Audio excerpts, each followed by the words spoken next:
Многодетные семьи удостаиваются наград как на республиканском, так и на федеральном уровне. Но не все семьи знают, что полагается. Давайте поговорим сегодня об этом в программе «Интервью». Здравствуйте, я представляю гостя в студии. Ирина Небогатова, заместитель министра семьи, труда и социальной защиты населения Республики Башкортостан. Ирина Анатольевна, здравствуйте. Добрый день. Итак, сегодня мы с вами поднимаем такую тему, которая не всем понятна. Все знают, что многодетным семьям полагаются определенные какие-то награды, может быть, родительская слава, материнская доблесть или наоборот, да, и все. Но не все знают именно какие награды. Вот именно поэтому мы сегодня пригласили вас в студию для того, чтобы уже расставить все по своим местам. Какие награды полагаются многодетным семьям? Да, пожалуй, обычному человеку действительно можно запутаться в этих наградах. На федеральном уровне это государственные награды. Орден «Родительская слава». Учрежден он для родителей, которые воспитывают 7 и более детей. Это медаль ордена «Родительская слава», семьи, имеющие 4 и более детей. И орден «Мать-героиня» для мам, которые родили и воспитывают 10 детей и более. Эта традиция вручать эти ордена возобновилась в 2022 году. До 1991 года, как мы все знаем, этим орденом награждались матери, но затем она была упразднена, и в 2022 году указом президента Российской Федерации данная традиция возобновилась. Это на федеральном уровне. На республиканском уровне медалью «Материнская слава» награждаются матери, родившие и воспитавшие 5 и более детей, при условии, что 5-му ребенку исполнился возраст 3 лет, и мама проживает на территории Республики Башкортостан не менее 10 лет. В целях поощрения родителей, опекунов-попечителей есть такая медаль «Родительская доблесть». Это для тех семей, которые внесли определенный значительный вклад в укрепление семейных ценностей. Ирина Анатольевна, вот понятно теперь с наградами, но другой вопрос. Как их получают, что для этого нужно сделать, имея в виду именно в формальном плане, может быть, куда-то идти или наоборот, чтобы к вам пришли? Вот как это организуется? Ну, во-первых, да, есть определенные условия, как я уже сказала, согласно которым эти награды выручаются. Как я уже говорила, федеральные награды, родительская слава – это обязательное наличие, так скажем, 7 и более детей и 4 и более детей для медали ордена «Родительская слава». Мать-героиня вручается тем матерям, которые родили и воспитывают 10 и более детей. То есть, если мы говорим о предыдущей награде, там могли быть усыновленные, удочеренные дети, а здесь только свои. Есть такое условие, что эти дети должны быть все живы на момент награждения. И, допустим, по матери-героине один последний ребенок, крайний ребенок, 10-й, должен быть старше 1 года. Если мы говорим о медали «Материнская слава», это 5 детей и более у мамы. Мама должна проживать на территории Республики Башкортостан не менее 10 лет. Ребенок должен родиться не после 16 апреля 1997 года. Ну и, конечно же, подтверждается определенными документами достойное воспитание этих детей. Это администрация муниципального образования должна подтвердить документами, что это действительно достойная семья. Если мы говорим о медали «Родительская доблесть», то здесь также семья должна быть, семья, которая воспитывает детей, в том числе усыновленных, удочеренных, должна являться образцом семейного воспитания детей. У детей должны быть какие-то определенные заслуги в спорте, в творчестве, возможно. То есть, если мы говорим, что это 4 или 7 детей, понятно, что далеко не каждая семья, да, может быть награждена этим орденом или этой медалью. Соответственно, это нужно подтвердить. Если мы говорим о самой технологии, так скажем, получения этих наград, то по федеральным наградам здесь достаточно более длинный путь, чем у республиканских. Заявиться может как сама семья, либо мама, либо трудовой коллектив или организация, где они работают. Заявляются они в администрацию муниципального образования. Там все документы проверяются, предоставляют, естественно, документы, свидетельства о рождении детей, паспорта и так далее. Те документы, которые можно получить по межведомственному взаимодействию, администрация запрашивает у МВД или в комиссии по делам несовершеннолетних, либо мама сама или семья сама предоставляет. Эти документы проверяются, направляются в администрацию главы Республики Башкортостан. Администрация главы Республики Башкортостан эти документы проверяет и, в свою очередь, сначала согласовывает с представительством президента Российской Федерации в Приволжском федеральном округе. Только после этого согласованные документы, в случае, если не было отказа, направляются президенту Российской Федерации. И только после этого, когда президент Российской Федерации принимает комиссия при президенте, принимает решение о награждении, соответственно, уже эта награда выдается, так скажем.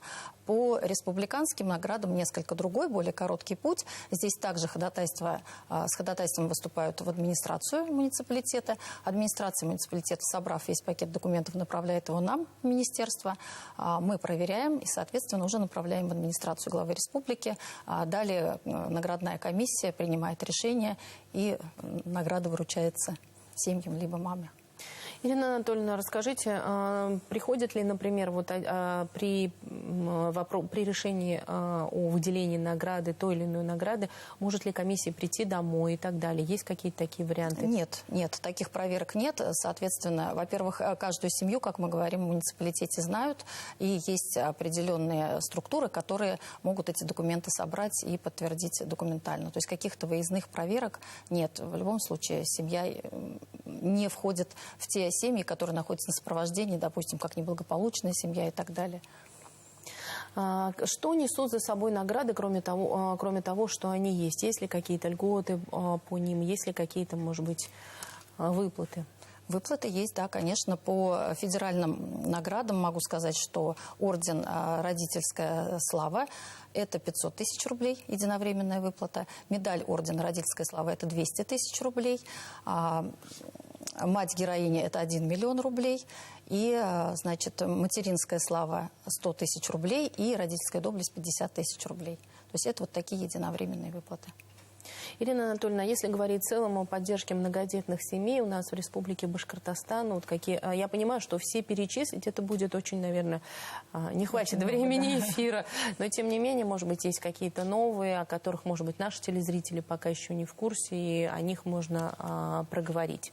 Ну, в целом, мер поддержки многодетных семей, их более 20. Как вы говорите, их все не перечислить. Из новых мер поддержки можно отметить такую новую меру, как компенсация оплаты обучения детей из многодетных семей в колледжах и СУЗах. А также данная компенсация предоставляется детям из семей участников специальной военной операции. Также из последних можно отметить бесплатный проезд для детей из многодетных семей, которые живут и обучаются в городах нашей республики. Это посещение музеев, это посещение выставок бесплатное для многодетных семей.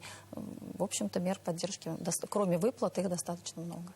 Насколько у нас в республике сегодня, может быть, есть многодетные семьи, насколько охотно пользуются и знают именно своими привилегиями, льготами? Ну, пользуются, конечно, стараются пользоваться все, и мы стараемся сделать так, чтобы они об этих мерах поддержки, конечно же, знали. У нас есть семейный портал Республики Башкортостан, на который можно зайти и найти все виды поддержки. А у нас в республике действуют наши центры семьи, наши службы семьи, в которых они ответят на любые вопросы при обращении, то есть проконсультируют по всем мерам поддержки.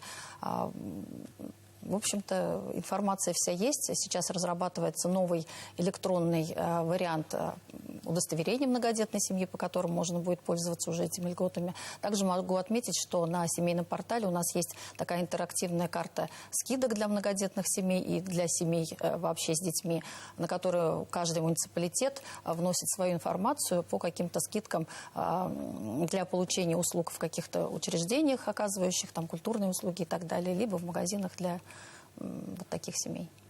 Некоторые льготы, которые предоставляются многодетным семьям, ограничены по времени. Ну, к примеру, проезд для школьников, он подразумевается именно с сентября по май. И есть ограничения по количеству поездок, 2 поездки в день, если я не ошибаюсь, и это общегородской транспорт, сюда не входит такси. Если говорить именно о наградах для многодетных семей, там есть какой-то, может быть, какие-то сроки при подаче документов или нет? Или или это можно сделать круглый год? Нет, это можно сделать круглый год. Каких-то ограничений, что до такого-то 1 октября, например, такого-то года нужно подать документы. Нет, круглый год собираются документы, и, соответственно, вот в таком порядке они рассматриваются. А может ли сама семья проявить свою инициативу вот и для этого обратиться именно в ближайший муниципалитет? Конечно, конечно. Как я и сказала ранее, семья сама, узнав о том, что они могут претендовать и тем условиям соответствуют, они могут обратиться в муниципалитет, там подскажут, какие документы нужно собрать, и помогут, соответственно, собрать этот пакет документов. Либо они обращаются по месту работы, если они работают, и ходатайствуют уже учреждение, организация. Ирина Анатольевна, какие чаще всего вопросы возникают, с какими вопросами обращаются в ведомство, может быть, через социальных участковых координаторов до вас доходит информация о том, какие вопросы возникают сегодня у многодетных семей? Вы имеете в виду по награждению или вообще по Вообще в целом, наверное. Ну, понятно, что когда мы с вами говорим о том, что мер поддержки очень много и новые как появляются периодически, а вопросы возникают именно потому, а что мне положено. То есть понятно, что вот я же говорила, что есть условия, там, допустим, этому ребенку должен исполниться год, если это материнская слава, там ребенку должен там, исполниться 3 года. Соответственно, какие-то условия, вот эти ограничения люди знать не могут. Поэтому вот чисто по условиям, как обратиться, настала ли моя пора, или по тем же, например, детям, которые должны быть живы на момент обращения, да, то есть там тоже есть условия, что если этот ребенок погиб, например, на той же специальной военной операции или защищая Отечество, либо это профессиональная какая-то гибель, соответственно, эти дети тоже считаются при принятии решения, принятии документов. Ирина Анатольевна, я надеюсь, что нашим телезрителям сейчас именно вопросов у наших телезрителей будет меньше, потому что, на самом деле, именно по просьбам наших зрителей мы и организовали это интервью для того, чтобы было понятно, куда нужно обратиться, каким образом проходит весь этот алгоритм. Спасибо огромное, что объяснили, ответили на наши вопросы и нашли время в своем плотном графике. Спасибо вам. Это была программа «Интервью», и в гостях у нас была Ирина Небогатова. Это заместитель министра семьи, труда и социальной защиты населения Республики Башкортостан. Спасибо, что были с нами.